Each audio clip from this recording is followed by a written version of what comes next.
Hello students, how are you all? I think you all are well and safe at your home. Please follow all the instructions given by your parents and don't go out and don't bring any corona infection nearby you. So better to stay at your home and be safe. So students, today we are going to do motion chapter, and in the beginning of this chapter I would like to tell you that what is the difference between motion and rest. As you all know that the things which change its position with respect to another objects, that is called to be in motion. For example, if I am moving like this, I am moving myself, isn't it? So I am in motion and the things which are kept nearby me, they are at rest. So generally we have two states. First one is motion and another one is rest. The substance or the object when change its position with respect to the surroundings, then they are considered to be in motion. Okay. So motion is a state of any object in which it's change the state or position as compared to other object with respect to time. Okay. And what is rest? When any object do not change or do not bring any change in the position of the object, then it is called to be at a rest. So I think the motion and rest are the two states which are clear to you now. The object can be either in the state of rest or in the state of motion. Okay. Students, in class 9th we have started the beginning of physics. So you should also know that what is physics. The branch of science that deals with natural phenomena, that is called physics. And in class 9th, although in 6th, 7th, 8th also you are reading physics, but the class 9th is the base for the physics. Here, from here you are starting the ABC of physics, isn't it? And it is very interesting chapter and very you can say enjoying chapter. Whenever you will solve the numericals, you are going to enjoy a lot. Okay. So physics, I think clear to you, the branch of science that deals with the natural phenomena.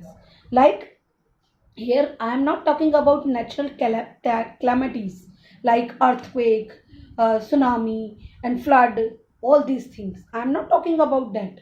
I am talking about the things which are occurring around you. For example, the fan is moving, the car is moving, we ourselves are moving here and there, I am moving my hand. All these are considered to be in natural phenomena. Okay. Then come to the third thing, that is called physical properties, physical quantities. What is physical quantities? The quantities which can be measured are called, the quantity can be measured are called physical quantities. Okay. You have so many, you have read so many physical quantities like length, breadth, height, mass, weight, temperature, density, acceleration, velocity, speed, distance, displacement. All these can be measured easily. Therefore, they are kept in the category of physical quantities. So I repeat again, those things which can be measured easily are called physical quantities. We will not involve the physical quantities like light and sound. Light cannot be measured. We know that light, the intensity of light, the wavelength of light, the amplitude of light and sound can be measured, but we cannot measure light. So it should be kept in separate category. The things which can be measured easily, they are considered to be physical quantity. In physical quantities, we have two type of categories. The first one is scalar quantity and another one is vector quantity. Scalar and vector. Okay. The quantities which require only magnitude to express themselves are called scalar quantity. So, the quantity required magnitude are called scalar quantity, but the quantities which require magnitude as well as direction are called vector quantity. Those who require magnitude as well as direction to express themselves are called vector quantity. Okay. For example, if you see, if I consider mass, I know that wherever we will go in this universe, the mass always remain same. It did not dependent upon the direction, isn't it? So the mass is the considered to be in scalar quantity. Second quantity we can take temperature. If we talk about temperature, if we need to measure temperature, then what we have to do? We have to we can measure it anywhere. We don't require any particular direction to measure temperature. Okay. So the mass, the temperature, the density, distance, all these are considered to be in scalar quantity. Now, vector quantity. What are vector quantities?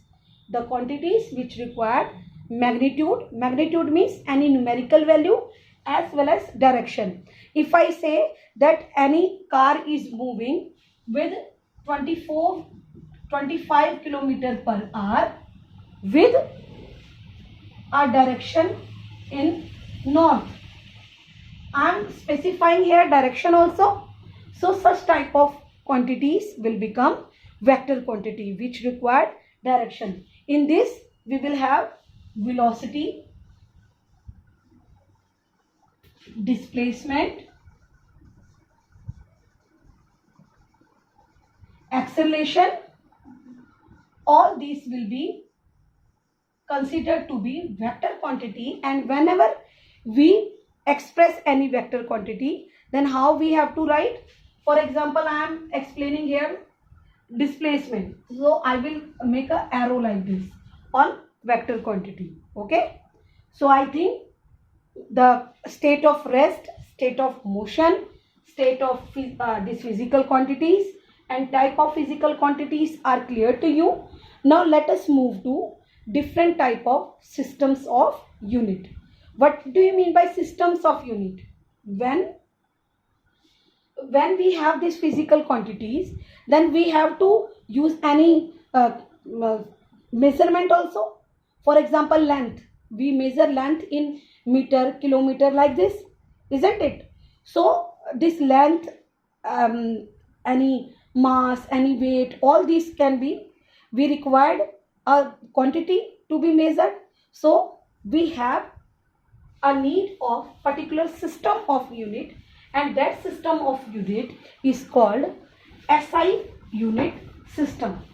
SI unit system. Before introducing SI, I want to introduce some more things regarding it. That before this we were having MKS, CGS, okay, and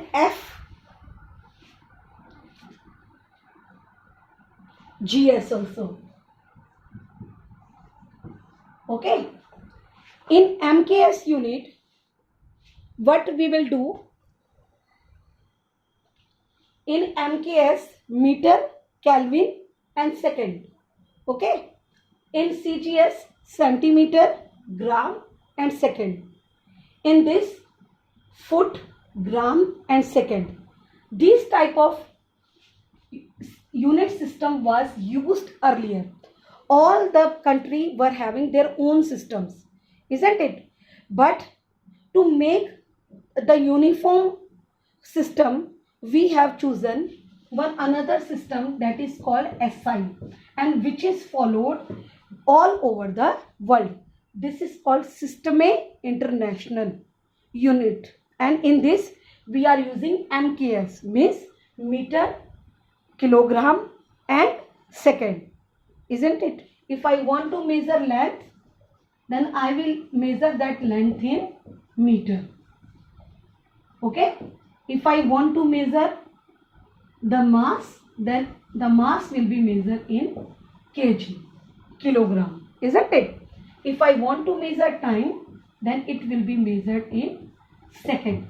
So I think the system internationally is clear to you, that why we have adopted a same system all over the world, so that the uniformity can be maintained, and easily we can know that what unit we are using, and it will maintain equalization all over the world. So therefore we are using this systems of unit, and MKS is the system which is mainly used and named as Systeme International.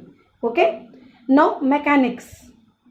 The next term which we are going to read, that is mechanics. What is mechanics? The branch of physics which study of motion. In this chapter we are studying motion and different terms related to motion. So we are doing mechanics study in our this chapter. So I think that all the things which I have explained you, it is clear to you. So next the terms we will do in our next coming video. Thank you.